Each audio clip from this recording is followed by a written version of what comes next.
Bonjour et bienvenue sur cette vidéo pour Crazy Little Craft, je suis Elise et aujourd'hui je vous propose un projet page de scrap. Donc je vais utiliser en base de cette page un papier Florence que vous pouvez retrouver en boutique, c'est le blanc. J'ai imprimé une photo que j'ai déclinée en deux, donc une photo zoomée et une dézoomée. Donc je les ai mis sur un même format classique de 10 par 15. Et pour les tampons, je vais utiliser principalement les nouveautés. Donc je commence par découper mes photos. Je commence aussi à regarder où je vais les positionner. Pour le moment, je vais rester sur cette idée, mais vous verrez que par la suite, je vais changer.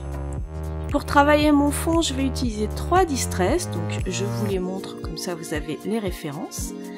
Je vais travailler mon fond façon aquarelle, alors j'ai pré-humidifié mon papier sur une zone assez importante quand même.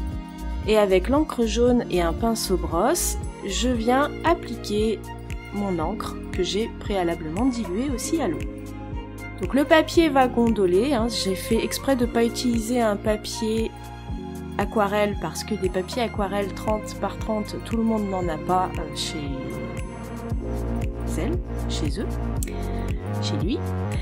Et du coup, bon, vous allez voir, ça va gondoler, mais au fur et à mesure de la vidéo, le papier va se détendre, donc ça se verra moins d'une, et puis de deux, une fois qu'on le range dans un classeur à pages, généralement, ça se réaplatit très bien.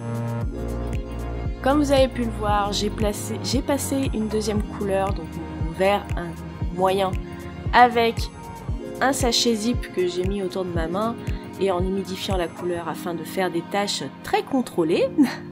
Et je fais exactement la même chose avec le vert plus foncé.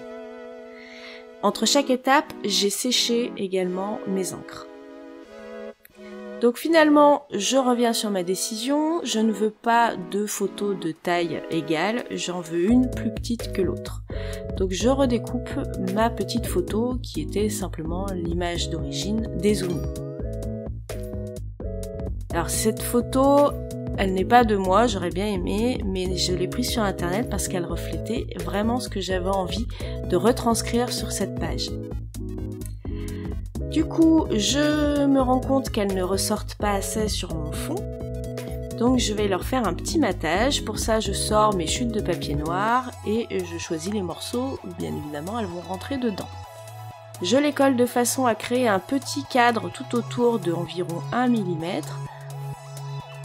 Et je découpe l'excédent, bien évidemment.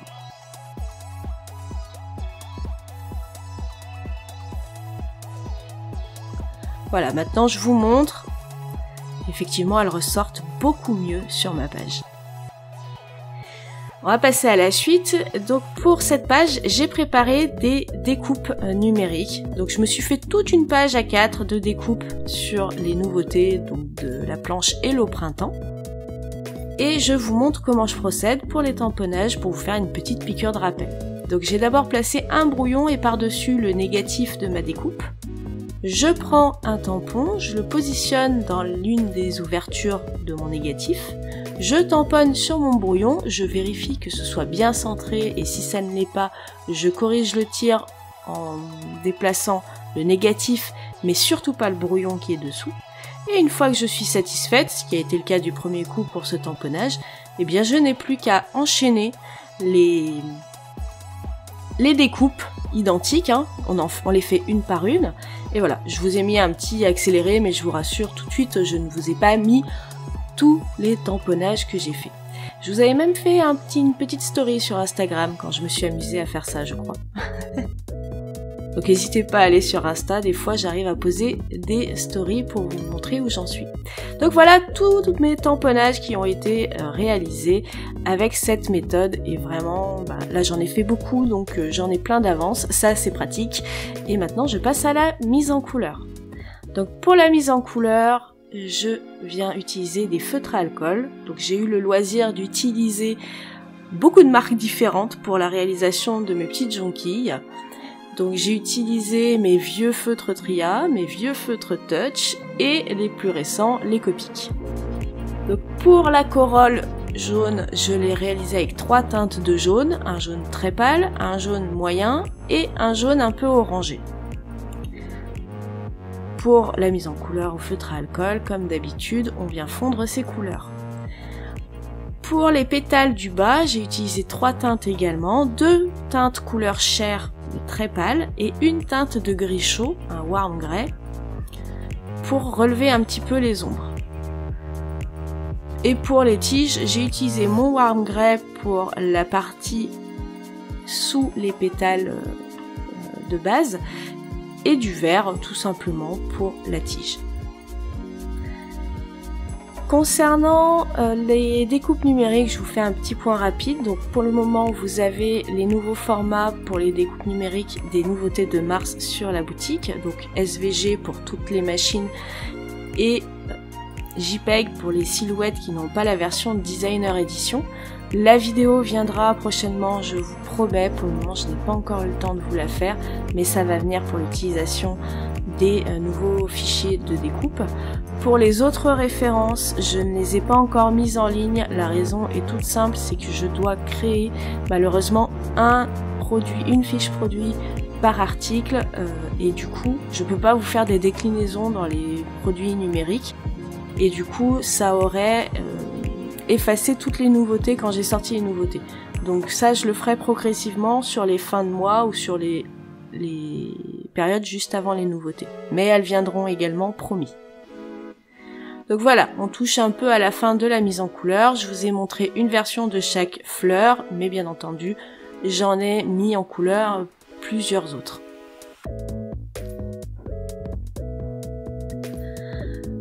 Maintenant que j'ai repéré comment je voulais positionner mes photos, je viens faire un petit repère au crayon dans tous les angles afin de savoir exactement où je les positionne. Et ça va m'aider pour toute la déco de ma page.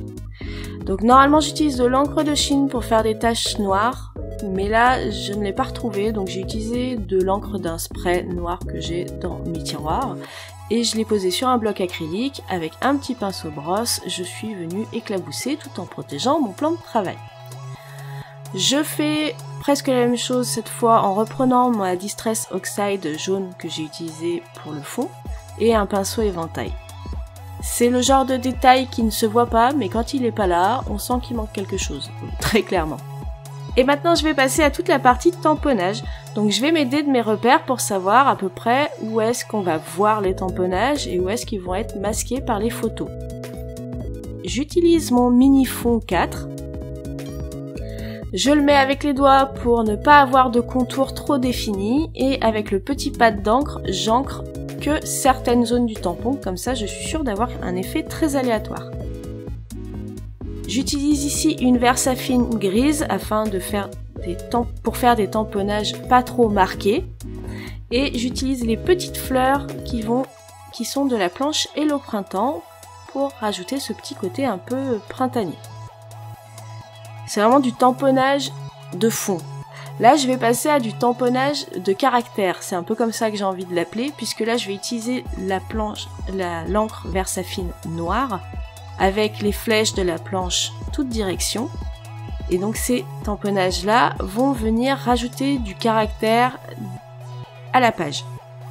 J'utilise aussi des tamponnages en seconde et troisième génération, c'est-à-dire que je ne réencre pas mon tampon après la première impression, mais je tamponne quand même, du coup on a différents dégradés de noir au gris. Je prends le temps de sécher aussi mes tamponnages car la Versafine est une encre qui sèche lentement, tout simplement parce que je veux embosser le titre de ma page qui est celui-ci. La nature s'éveille après un long sommeil. Je trouvais qu'il allait particulièrement bien avec la photo. Je n'hésite pas à faire de la deuxième et troisième génération également avec ce tampon pour faire une sorte de rappel avec le titre tout en étant plus discret. Et je viens mettre de la poudre à embosser transparente. Donc là j'utilise la poudre WOW.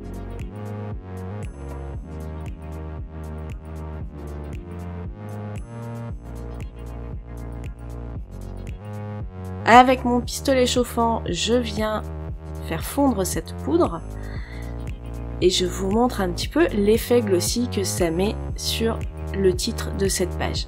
Ça permet de le faire ressortir, de le démarquer des autres tamponnages noirs. Je vais maintenant associer mes photos ensemble puisque je vais passer à la déco un peu plus volatile, puisque là ce ne sera pas des tamponnages sur le fond, mais on va venir poser toutes les fleurs que j'ai mis en couleur, enfin presque toutes. Le but étant d'embellir, d'encadrer ces deux photos et de faire quelque chose de différent du fond.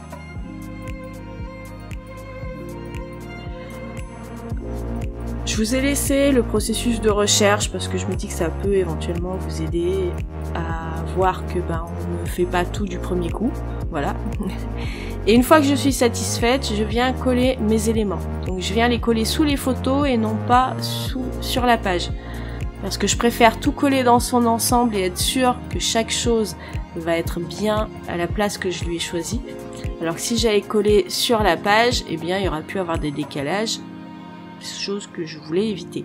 En plus de ça, sur la droite, comme vous voyez, ma jonquille déborde légèrement sur la photo et ça aurait été plus compliqué à faire, pas trop non plus, si je l'avais collé directement sur la page. Quand tous mes éléments sont assemblés, eh bien, je viens mettre de la colle à l'arrière de cet assemblage. Donc je mets du double face sur les photos et puis je mets de la colle sur les éléments ajoutés parce que du coup c'est plus précis, tout simplement. J'aurais pu utiliser le score tape, mais je vous avoue que j'ai pas encore le réflexe de l'utiliser puisqu'il est très récent chez moi. Mais je sais que c'est un très bon double face. Je gomme un petit trait qui risquait de se voir, mais les autres, normalement, ils sont suffisamment bien recouverts pour ne pas qu'on les voie. Et donc voilà, la composition, elle n'est pas finie, mais elle est collée. Je vais maintenant faire des petites gouttes d'Enamel Dots. Donc je vais utiliser ces deux références de Crystal Drop nouveau. Alors il y en a un, c'est un Jewel Drop, l'autre c'est un Crystal Drop. Et je vais me concentrer sur la diagonale qui va de gauche à droite. J'aime bien fonctionner en diagonale pour tout ce qui est petites gouttes, petites enamel dots, etc. J'en profite aussi pour vous dire que j'ai rajouté hors caméra un élément à cette composition, mais vous le verrez sur les photos de la fin. J'ai rajouté le mois de mars. Vous verrez, je vous ai fait un grand zoom dessus. J'ai rajouté le mois de mars parce que je trouvais qu'il manquait un titre plus présent. Et parce que j'avais une découpe numérique du mois de mars qui traînait à côté de moi. Et je me suis dit que c'était une bonne occasion de l'utiliser.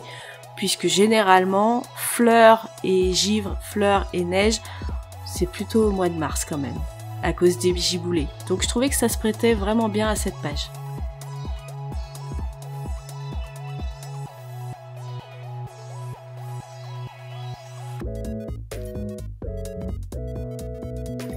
Je vais rajouter également des paillettes, donc pour ça je vais utiliser mes pinceaux paillettes de la marque Nouveau. Alors j'ai été un peu bête, je sais pas pourquoi, j'arrêtais pas d'appuyer sur le réservoir, donc du coup voilà, ça fait une petite catastrophe. Bon après en soi j'ai réparti le trop plein de paillettes sur les fleurs que je n'avais pas encore pailletées. Donc là je mets mes paillettes uniquement sur la corolle de mes jonquilles, donc pas sur tout. Et pas sur toutes les jonquilles. Donc voilà, le temps que ça sèche après, c'est beaucoup plus discret, mais au moins... Ah oui, j'ai épongé un peu quand même. Mais au moins, ça rajoute un petit peu de paillettes à la page. Je vous la montre comme étant la page terminée, mais bien évidemment, comme je vous l'ai dit, il y a l'ajout du mois de mars dans la composition. Et je trouve que ça termine parfaitement bien cette page. Je vous avoue que plusieurs fois j'ai failli recommencer, notamment quand j'ai créé le fond parce que je n'en étais pas particulièrement satisfaite. Mais j'ai quand même persévéré parce qu'en scrap, il y a bien une chose qu'il faut se dire, c'est que rien n'est jamais perdu et que tout est améliorable. Donc c'est ce que j'ai fait et très franchement, je suis super fière du résultat. J'espère que vous aimez cette création. N'hésitez pas à me le dire, à nous le dire en commentaire et bien entendu à nous laisser votre avis. On se retrouve bientôt pour de prochaines créations vidéo. En attendant, rendez-vous sur Facebook et Instagram pour les créations qui ne sont pas filmées. À très bientôt et bon scrap. Bye bye.